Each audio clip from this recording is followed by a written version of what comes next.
नमस्कार मैत्रिणींनो, मी आपल्या भेटीला येत आहे यूट्यूब चॅनलवरती मराठमोळी स्वयंपाकघरची सुगरण या कार्यक्रमामध्ये।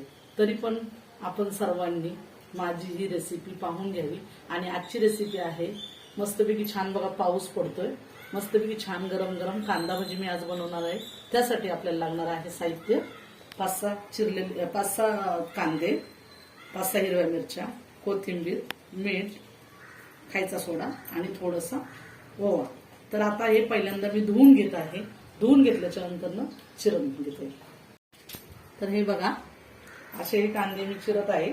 मोठे मोठे काप घ्यायचे आहे त्याचे, आणि हे काप असे एकसारखे यायला पाहिजे, बारीक मोठा नको, म्हणजे हे व्यवस्थित मिसळता येतात। ते झाल्याच्या नंतर आपण ह्या मिरच्या आहेत, तर मिरच्या अशा फक्त करून घ्यावं, कारण कसं आपल्या घरामध्ये लहान मुलं असतात, ते मुलांना सुद्धा खायच्या वेळेस आपल्याला ह्या मिरच्या काढता येतात। हे चिरून घेसपर्यंत मी कढई ठेवत आहे।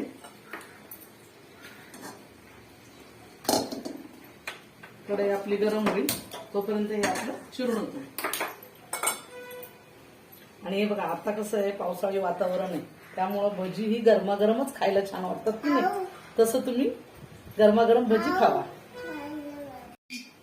हे बघा, आता याच्यामध्ये हा ओवा घेतलेला आहे। हा ओवा फक्त आपल्याला हातावरती असा चुरायचा आहे आणि याच्यामध्ये कांद्यामध्ये मिरचीमध्ये टाकायचा। हा टाकून झाल्याच्या नंतर आपल्याला चवीला लागेल इतकं मीठ घ्यायचं आहे,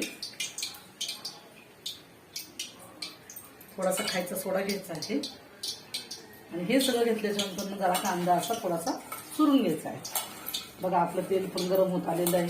आपण आता पटकन हे तयार करणार आहोत। त्याच्यामध्ये लागणार आहे आपल्याला आता बेसन पीठ।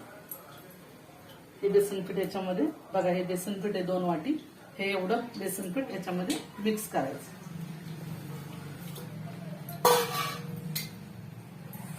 हे आता मी मिक्स करत आहे, बघून घ्या, पूर्ण हे असं एकजीव झालं पाहिजे। एकजीव झाल्याच्या नंतर त्याच्यामध्ये आपण थोडंसं घालणार आहोत पाणी। याच्यामध्ये आपल्याला थोडंसं पाणी घालायचंय, जास्त नाही घालायचंय, कारण हे खूप असं पातळ नाही झालं पाहिजे। कांद्याची टेस्ट पण आपल्याला लागली पाहिजे आणि यातला कांदा दिसून आला पाहिजे।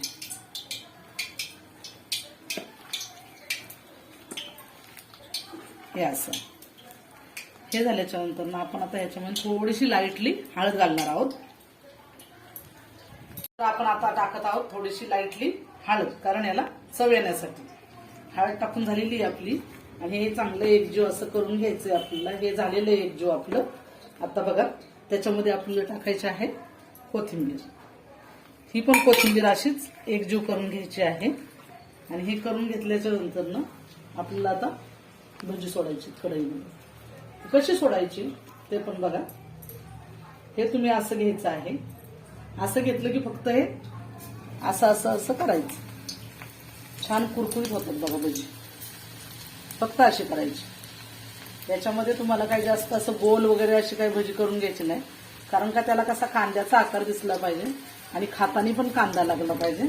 त्यासाठी बेसन पीठ जास्त घ्यायचं नाही, आपल्याला कमीच घ्यायचं आहे, जेणेकरून आपल्याला कांदा दिसला पाहिजे। बघा, आता मी सोडलेली आहे, त्यात आपण त्याला हलवूया, कशी झाली ती बघूया।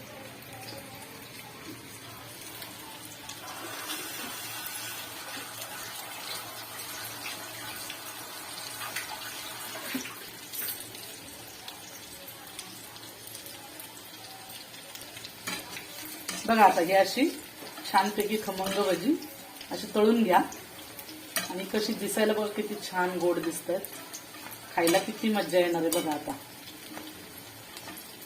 आणि कसं आहे, याच्यामध्ये ओवा असल्यामुळं याचा जरा स्वाद वेगळाच असणार आहे।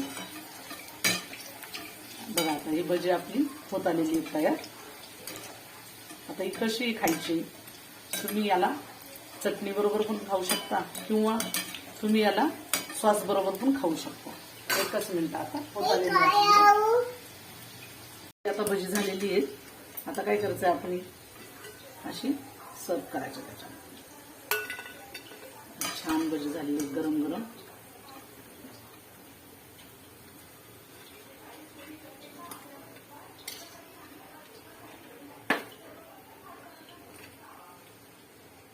तर हे बघा, आपण पाहिजे तर चटणी बरोबरही खाऊ शकता किंवा सॉस बरोबर पण खाऊ शकता. काय मग बघताय काय, या भाजी खायला.